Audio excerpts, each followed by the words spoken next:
केंद्र आहे वर्तुळाचं केंद्र आहे तर वर्तुळ केंद्र हे समजलं तुम्हाला वर्तुळ केंद्र आता पुढचा भाग आहे तुम्हाला आता या वर्तुळ केंद्रापासून इथपर्यंत ही जे आहे तुम्हाला याला नाव द्या तुम्ही ए आणि बी तर बी हे तुमचं वर्तुळ केंद्र झालं बरोबर आहे ए बी काय झाली ही तुमची त्रिज्या ए बी काय तुमची त्रिज्या हे तुम्हाला समजलं तर पुढचा आहे व्यास आहे व्यास तो व्यास काढताना तुम्ही सरळ तुम्ही असं करू शकता हे पहा हा वर्तुळ केंद्रामधून सरळ असं जाणारा थेट खालीपर्यंत याला नाव द्या तुम्ही ओ पी ओ पी ही जे वर्तुळ आहे याला काय म्हणता तुम्ही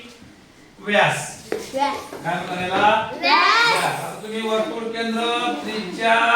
आणि व्यास पाहिला आता काय तुम्हाला जीवा काय आता हे पण जीवा आहे तुम्ही पुन्हा इथं पण अशा प्रकारे जीवा करू शकता ही जर काय ही सुद्धा काय जीवा आहे काय जीवा याला नाव द्या तुम्ही एम एन काय तुमची ही जीवा आहे काय एम एन काय तुमची जीवा आहे तुम्हाला समजलंय ओपी तुमची काय आहे ओपी काय तुमचा व्यास आहे आता हा तुमचा भाग परिघ म्हणजे काय आहे इथून इथपर्यंत जो भाग तुम्ही मोजणार हा वर्तुळाचा परिघ इथून तुम्ही जो मोजणार आहे इथून इथपर्यंत हा तुमचा काय झाला हा परिघ म्हणजे यापासून पूर्ण अशा कडाकडाने जो मोजणार हा आहे तुमचा परिघ आलं लक्षात या ओ पासून पूर्ण ओ ए पी एम एम आणि आपण ओ हा पूर्ण मोजला याला म्हणणार तुम्ही परिघ समजलं तुम्हाला हा काय आहे मतलब बी काय आहे मतलब बी काय आहे वर्तुळ केंद्र काय आहे वर्तुळ केंद्र ए बी काय तुमचा त्रिज्या आहे ओपी काय तुमचा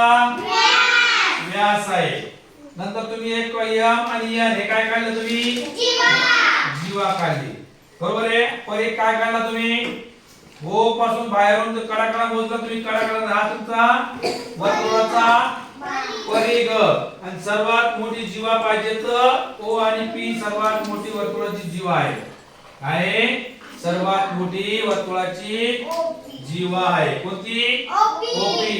जीवा एम एन अशी पण असू शकते तुम्ही अशी पद्धतीने अशी काढली अशी पण असू शकते लक्षात ठेवा ही काय तुमची जीवा हिला तुम्ही नाव देऊ शकतात यस यस क्यू नाव द्या आहे की हे तुमची काय जीवा आहे आलं लक्षात हा झाला वर्तुळाच्या संबंधित तुम्हाला पूर्ण माहिती ओके रेडी